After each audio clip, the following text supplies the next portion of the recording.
6. 행동 지원.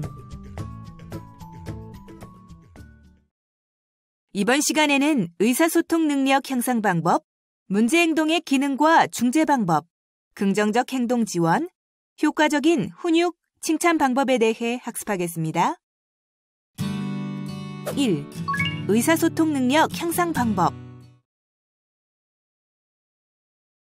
부모의 말하기 스타일에 따라 아이의 언어 발달은 늦어지기도 촉진되기도 합니다. 아이의 언어 발달 촉진을 위해 다음 사항에 유의해 주세요. 첫째, 아직 말소리를 듣고 이해하는 능력이 미숙한 시기이므로 느리게 말을 해주세요. 둘째, 낱말을 여러 개 붙여서 말할 경우 어디까지가 한 낱말인지 구별하기 어렵기 때문에 낱말과 낱말 사이에 쉼을 주세요. 셋째, 아이가 이해할 수 있는 수준의 말과 한 단계 정도 높은 수준의 말로 언어를 촉진해 주세요. 그 이상 수준의 말은 아이의 언어 발달에 도움이 되지 않습니다. 넷째, 중요한 말은 강조하여 약간 과장되게 표현해주면 아이가 말에 더 집중할 수 있습니다. 아이들은 부모와 다양한 형태로 상호작용을 하면서 의사소통의 방식과 의미를 이해하고 사용하게 됩니다. 따라서 아이의 수준에 맞춰 상호작용을 해주어야 아이의 의사소통 능력을 효과적으로 발전시킬 수 있습니다. 다음의 내용을 참고하여 아이의 의사소통 단계를 파악해보세요. 의사소통 단계를 파악했다면 각 단계에 맞는 상호작용 방법에 대해 살펴보겠습니다. 의도 이전 단계의 경우 아래의 예처럼 아이의 의도 없는 행동에 적절한 몸짓과 낱말로 의도를 부여해주세요. 의도 산출 단계라면 공을 손가락으로 가리키는 것과 같은 의사를 표현하는 몸짓이나 소리를 적절한 낱말로 바꾸어 들려줍니다. 한 낱말 단계라면 아이의 말에 한두 낱말을 더 이어서 들려주고 낱말 조합 단계의 경우 다음과 같이 아이의 말에 한두 낱말을 덧붙여주거나 바른 문법으로 보완한 문장을 들려주세요. 아이의 언어 발달을 촉진하려면 부모의 관심이 아닌 아이의 관심을 따라 상호작용을 해야 합니다. 상호작용이 아이에게 즐거워야 주의력과 참여도가 높아지고 언어 발달을 촉진할 수 있는 기회도 많아지기 때문입니다. 만약 아이는 자동차에 관심이 있는데 기차에 대해 얘기한다면 아이는 부모의 말에 귀 기울이지 않을 것입니다. 아이의 행동을 잘 관찰해 보세요. 아이가 보고 있는 것, 만지고 있는 것, 귀 기울이고 있는 것 등 지금 아이가 관심을 기울이고 있는 것이 무엇인지 파악하여 아이가 관심을 기울이고 있는 것에 대해 말해주세요. 아이와 상호작용할 때는 아이와 눈높이를 맞추며 마주봐 주세요. 아이가 부모의 말에 더욱 집중할 수 있을 뿐만 아니라 부모도 아이의 시선이나 표정을 통해 아이의 관심사를 쉽게 파악할 수 있습니다. 옷 갈아입기, 양치질하기 등 아이가 매일 접하는 활동들은 아이에게 매우 익숙하고 매일 반복된다는 점에서 언어 발달을 촉진시키는 데 유용하게 활용할 수 있습니다. 다음과 같이 일정한 순서가 있는 일과를 선정해 단계를 나눕니다. 단계별로 말을 정해서 행동과 함께 반복적으로 들려주세요. 단계별 말을 정할 때는 아이 수준에 맞는 말을 정하되 아이가 해당 말을 학습할 때까지 말의 형태를 동일하게 유지해야 합니다. 예컨대 칫솔 꺼내기 단계의 말을 칫솔 꺼내로 정했다면 칫솔 꺼낼까? 치카 꺼내라고 바꾸어 말하지 않는 것입니다. 말을 바꾸게 되면 학습 효과가 떨어지니 유의하세요. 시범을 충분히 보여준 후에는 아이가 말을 하도록 유도해 주세요. 아이가 말을 하지 않는다면 우선 칫솔을 꺼내지 않고 아이를 쳐다보며 아이가 칫솔 꺼내라는 말을 할 때까지 기다려주고 그래도 말이 없다면 뭐 하지? 와 같이 질문하거나 칫과 같이 첫 음절을 말해주어 단서를 주며 칫솔 꺼내라는 말을 시범 보이기 순서로 말을 유도하면 좋습니다. 놀이는 영유아기의 가장 일반적인 활동 중 하나로 부모가 아이와 놀아주는 것 자체만으로 언어 발달을 촉진할 수 있습니다. 깍꿍놀이, 잡기놀이, 부엌놀이 등을 통해 언어를 촉진해 주세요. 책을 읽어줄 때는 읽기나 문자 학습이 아닌 아이와의 상호작용에 초점을 두어 아이가 책 읽기를 학습이 아닌 놀이로 인식하게 해주세요. 이를 위해 그림이 있는 책을 골라 아이가 내용을 쉽게 이해할 수 있게 하고 어려운 내용은 아이 수준으로 바꾸어 말해주세요. 책을 처음부터 끝까지 읽지 않아도 좋습니다. 아이가 원하는 부분에서 시작하거나 좋아하는 페이지를 충분히 볼 수 있도록 해주세요. 같은 책을 여러 번 반복하여 읽는 것도 좋습니다. 눈맞춤을 어려워하고 회피하는 자폐성 장애 아이에게 눈맞춤의 중요성과 기능을 아이의 수준에 맞게 알려주세요. 억지로 눈맞춤을 강요하기보다는 놀이나 대화를 통해 눈맞춤을 유도하여야 아이가 눈맞춤을 즐거운 경험으로 받아들일 수 있습니다. 서로 마주보고 앉아 눈을 맞추며 놀이를 하거나 그림이나 사진, 인형에서 눈을 찾고 서로의 얼굴에서 눈을 가리키는 놀이를 해보세요. 대화가 가능한 아이라면 대화할 때 눈을 맞추어야 한다는 것을 말해주세요. 반향어란 타인의 말을 그대로 반복하는 것을 뜻합니다. 반향어가 아무런 의미 없는 말의 반복처럼 들릴 수 있지만 사실 반향어는 아이 나름의 의사소통 방법입니다. 아이가 자신의 의도를 표현하고 싶지만 적당한 말을 몰라 반향어를 사용하는 것입니다. 따라서 아이가 반향어를 말한다면 무조건 제지하거나 의미 없는 말로 단정하지 말고 아이의 의도를 파악해 보세요. 그리고 그 의도에 맞는 적절한 말의 시범을 보여주세요. 시범을 보여줄 때는 아이가 말을 모방하여도 무방하도록 아이의 입장에서 말을 해주는 것이 좋습니다. 시범을 보인 후에는 아이가 부모의 말을 모방하거나 부모의 말에 반응할 수 있도록 기다려주고 아이의 의도에 맞게 반응을 해주세요. 보완 대체 의사소통이란 말로 의사소통을 하기 어려운 사람을 위해 표정, 몸짓, 그림, 글씨 등 말 외의 방법으로 의사소통을 하는 것으로 흔히 줄여서 AAC라고 말합니다. AAC에는 종이, 연필을 비롯하여 의사소통책, 음성산출기기 등의 도구를 이용하는 유형과 몸짓, 표정 등 도구를 이용하지 않는 유형이 있습니다. 아이에게 맞는 AAC를 선택하기 위해서는 아이의 언어, 인지, 운동 수준을 파악해야 합니다. 첫째, 아이가 평소 어떤 방법으로 자신의 의도를 표현하는지. 둘째, 사물이나 상황을 그림과 대응시킬 수 있는지. 셋째, 어느 수준으로 신체를 움직일 수 있는지를 고려하여 아이에게 알맞은 AAC를 선택하세요. 그림 카드를 기반으로 하는 AAC를 활용하고 싶다면 스마트폰을 기반으로 하는 무료 AAC 애플리케이션이 많이 개발되어 있으니 구글 플레이 등에서 다운받아 사용해보세요. 나의 AAC 사이트에서는 PC 버전을 다운받아 활용할 수도 있습니다. AAC의 유형을 선택하는 것만큼이나 AAC에 활용할 어휘를 선택하는 것도 중요합니다. 아이의 관심사, 자주 요구하는 상황 등을 고려하여 어휘를 선택해주세요. 예를 들어 노래 듣기를 매우 좋아하는 경우 다음과 같이 노래 제목이 적힌 카드를 사용합니다. AAC를 활용할 때에는 첫째, 어린이집 가기, 식사하기 등 매일 반복되는 일과를 그림이나 사물과 함께 반복하여 제시합니다. 예를 들어 어린이집에 가기 전에 늘 어린이집 버스 사진을 현관에 붙이기, 식사하기 전에 늘 숟가락 가리키기가 해당됩니다. 둘째, 아이가 스스로 행하는 행동의 목록을 점차 늘려주세요.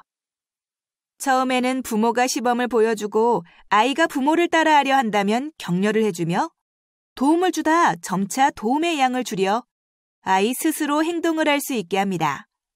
셋째, AAC 활용 시에는 엄마, 아빠, 어린이집 선생님 등 아이와 함께하는 사람들이 모두 협력하여 일관적으로 지도를 하는 것이 매우 중요합니다.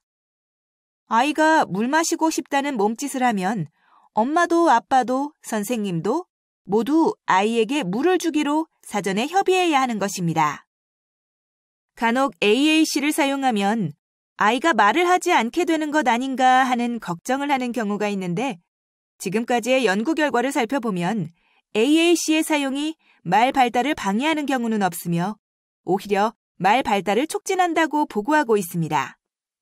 마지막으로 영유아 시기에 얼마나 효과적으로 언어 발달을 촉진하느냐에 따라 아이의 언어 능력에 큰 차이가 날 수 있으므로 AAC를 적용하고자 한다면 가급적 AAC를 적용할 수 있는 언어치료사나 특수교사를 찾아가 도움을 받으실 것을 권합니다.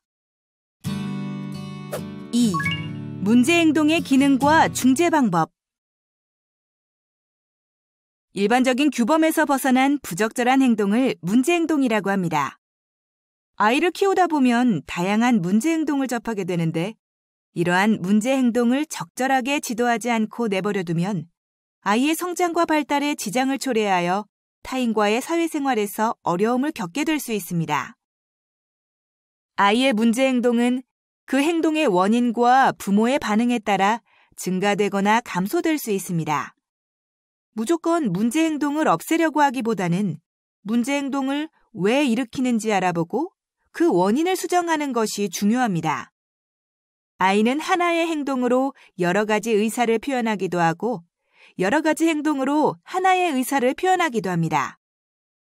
예를 들어 아이가 소리를 지르며 엄마를 발로 차는 행동은 밥 주세요, 놀아주세요, 무서워요, 화장실 가고 싶어요 등 여러 가지 의사를 표현하는 행동일 수 있는 것입니다.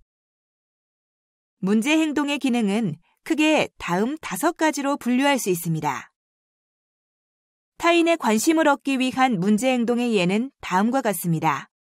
무엇보다 관심을 끌기 위한 문제 행동을 보이기 전에 아이에게 관심을 보여주는 것이 중요하지만 아이가 문제 행동을 보인다면 철저하게 무시하셔야 합니다.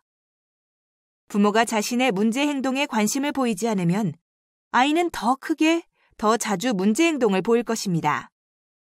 이때 반응을 해주면 아이의 문제 행동은 점점 더 심해지므로 아주 위험한 상황이 아니라면 끝까지 무시를 해야 합니다. 문제 행동에 대한 야단치기 역시 아이 입장에서는 관심 얻기에 성공한 것이므로 달래기, 보살펴주기 등을 비롯하여 야단치기 역시 해서는 안 됩니다. 아이가 문제 행동을 보이지 않고 바람직한 행동을 했을 때 적극적으로 칭찬해주면 아이는 문제 행동을 해서 관심받는 것보다 바람직한 행동을 통해 관심받는 것이 훨씬 더 좋다는 것을 알게 됩니다. 말을 할 수 있는 아이라면 간단한 말로 관심을 요청하게 하고 말을 못하는 아이에게는 간단한 동작이나 그림 카드를 사용하여 관심을 요청하는 방법을 가르쳐줍니다. 하기 싫거나 할 줄 모르는 활동을 피하기 위한 문제 행동의 예는 다음과 같습니다. 아이가 하기 싫거나 하고 싶은 것이 따로 있을 경우 하기 싫어요, 다른 놀이 하고 싶어요 등의 의사를 말이나 그림 카드를 사용하여 표현할 수 있도록 지도해 주세요. 휴식이 필요하거나 도움이 필요할 때도 마찬가지입니다. 아이에게 어렵고 힘든 과제를 줄 때는 아이가 과제를 선택할 수 있도록 해주세요. 스스로 선택한 과제이기 때문에 문제 행동이 줄어듭니다. 과제를 완성했을 때는 칭찬, 간식 등의 적절한 강화를 제공해 주세요. 아이를 오랫동안 앉혀놓고 무조건 활동을 강요하기보다는 아이가 즐길 수 있도록 활동을 재미있게 구성해주고 활동의 난이도를 조절해주세요.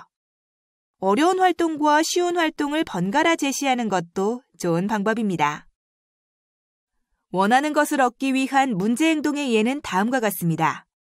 특정 활동을 계속하려 할 때는 타이머나 알람 등을 이용하여 앞으로 몇 분 후에 활동을 끝내야 함을 예고해 주세요. 예고에 익숙하지 않은 아이는 예고 직후에 문제 행동의 정도나 빈도가 일시적으로 증가할 수도 있습니다. 그렇더라도 일관적으로 활동의 종류를 예고하고 다른 활동으로 넘어가면 활동을 계속하기 위해 보이는 문제 행동을 예방할 수 있습니다.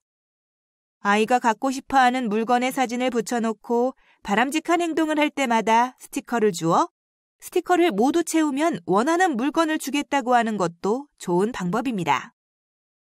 이때 문제 행동을 하면 주었던 스티커를 회수하는 것이 효과적입니다. 아이가 해야 하는 활동들을 사진을 찍어 시간 순서대로 일정표를 만들어주면 아이가 일정표를 보며 다음 활동을 예측하고 스스로 준비할 수 있습니다. 감각을 조절하기 위한 문제 행동의 예는 다음과 같습니다.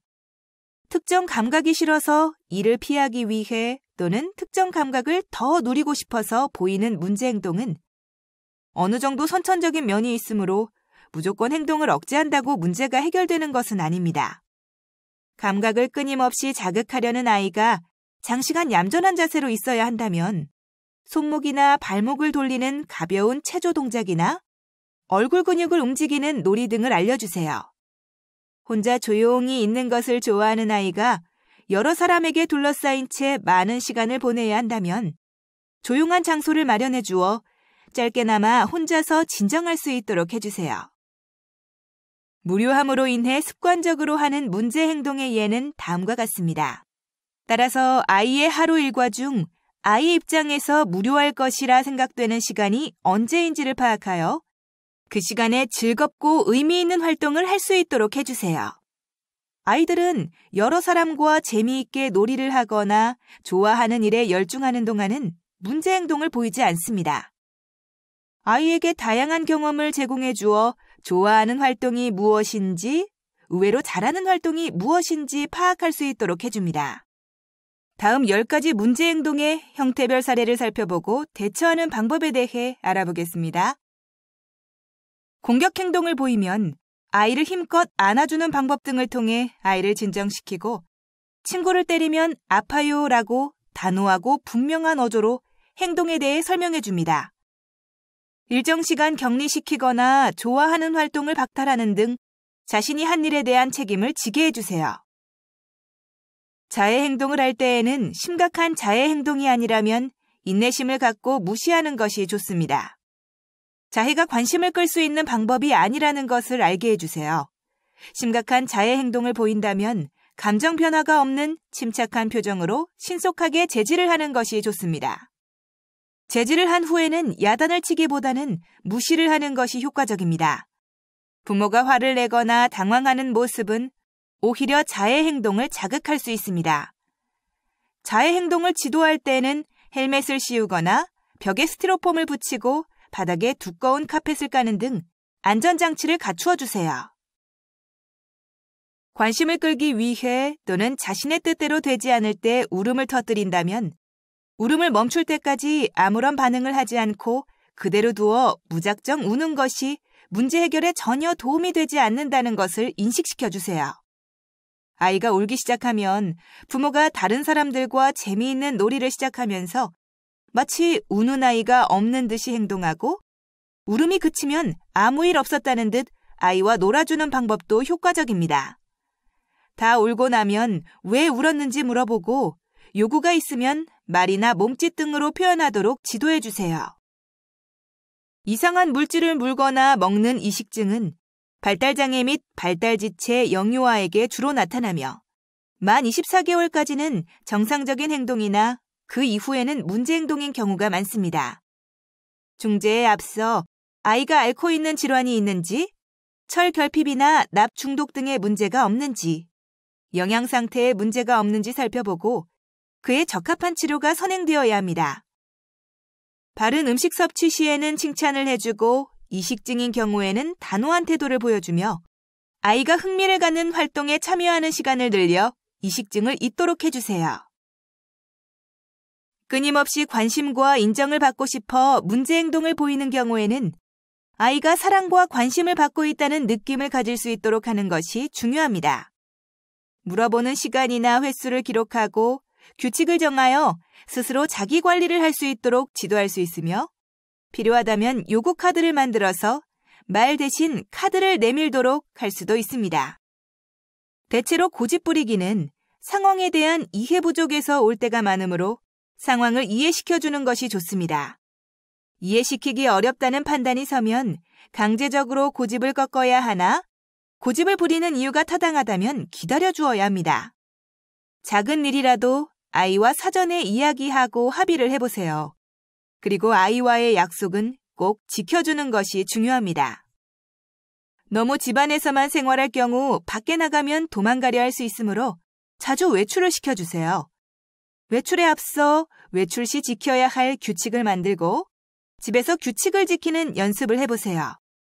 실제로 외출 시 규칙을 잘 지켰다면 보상을 해줍니다.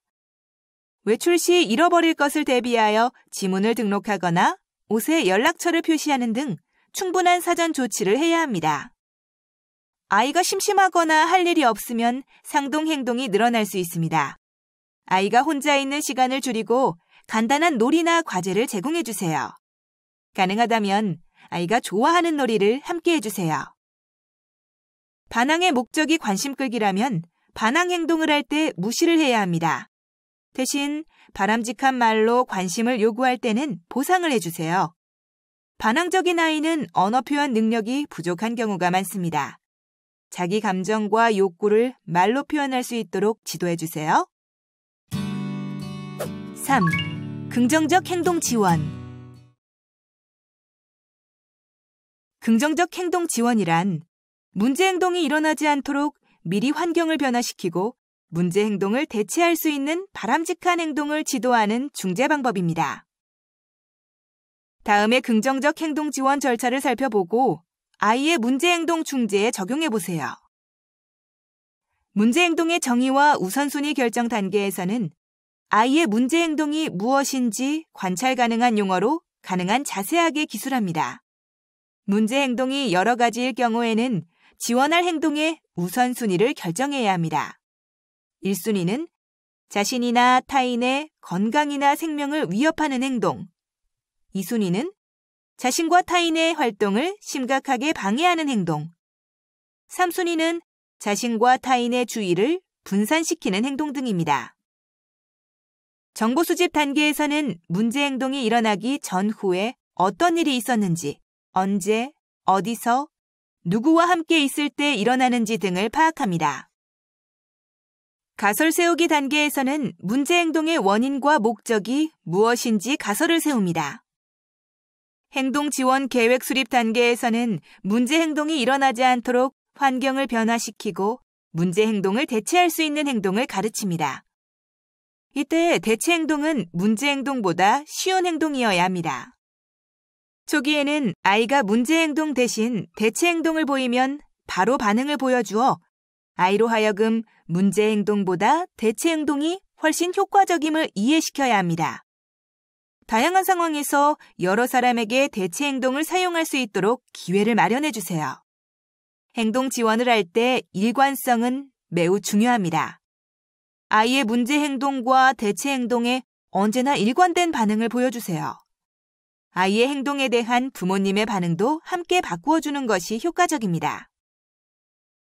평가 및 수정 단계에서는 행동 지원 계획이 얼마나 효과적인지 아이에게 적합한지를 수시로 확인하고 아이의 행동에 변화가 없다면 좀 더 효과적인 방법을 찾아보고 계획을 수정해 주세요. 4. 효과적인 훈육 칭찬 방법. 야단만 친다고 아이의 행동이 바로 바뀌거나 고쳐지진 않습니다. 그렇다고 매번 엄격하게 훈육할 필요도 없습니다. 아이가 잘못했을 때 효과적인 훈육 기술에 대해 살펴보겠습니다. 첫째, 잘못된 행동 후에 바로 훈육이 이루어져야 합니다. 시간이 지난 후에는 아이가 자신이 무엇 때문에 야단을 맞는지 모르기 때문입니다. 둘째, 아이를 사람들이 없는 장소로 데려가서 훈육하는 것이 바람직합니다. 아무리 어린아이라도 여러 사람들 앞에서 야단을 맞으면 자존심이 상할 수 있습니다. 셋째, 화를 자제하고 이성적으로 훈육해야 합니다. 부모가 화를 내면 아이는 자신이 무엇을 잘못했는지 생각하기보다는 겁부터 먹기 때문에 흥분하지 말고 아이를 똑바로 쳐다보며 단호한 목소리로 침착하게 이야기하는 것이 효과적입니다. 넷째, 일관성 있게 훈육하기입니다. 똑같은 행동을 했는데 어제는 훈육을 하고 오늘은 그냥 넘어간다면 아이가 혼란을 느끼게 되고 문제 행동 교정도 어려워집니다. 다섯째, 바른 행동 알려주기입니다. 아이는 어떻게 행동하는 것이 옳은 것인지 아직 잘 모르기 때문에 잘못을 지적한 후에는 어떻게 행동하는 것이 옳은 것인지 설명해 주어야 합니다. 6째, 한꺼번에 여러 가지 잘못을 지적하지 않는 것입니다. 훈육할 때는 지금 잘못한 행동 하나에 대해서만 지적하고 그 이후에는 다시 그 일을 언급하지 않아야 합니다. 마지막으로 훈육은 처벌이 아니라 가르침임을 명심해야 합니다. 아이를 야단치는 것은 아이의 잘못한 행동을 처벌하기 위함이 아니라 아이가 앞으로 살아가면서 해야 할 일과 하지 말아야 할 일을 가르쳐주기 위한 것입니다. 훈육은 아이에게 바른 습관을 길러주기 위해서임을 꼭 명심하세요. 보다 효과적으로 아이를 칭찬하는 방법에 대해 살펴보겠습니다. 첫째, 칭찬의 말에 진심을 담아 아이의 얼굴을 마주보고 직접 칭찬해주세요.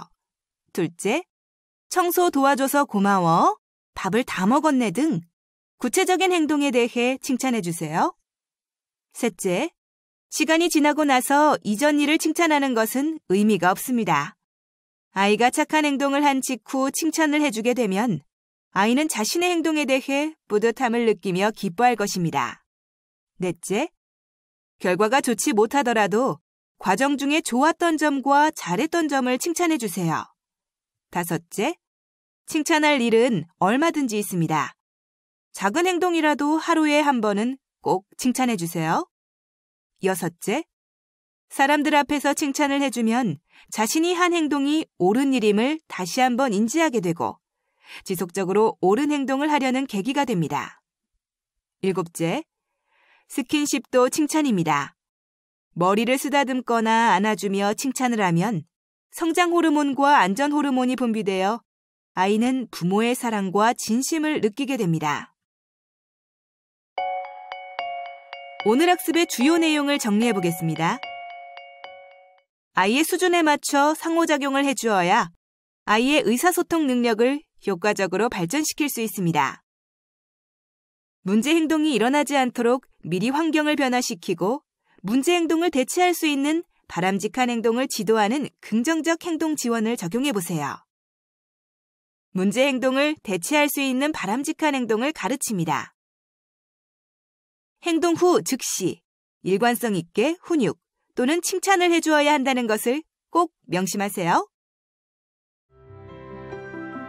이것으로 학습을 마치겠습니다. 여러분 수고하셨습니다.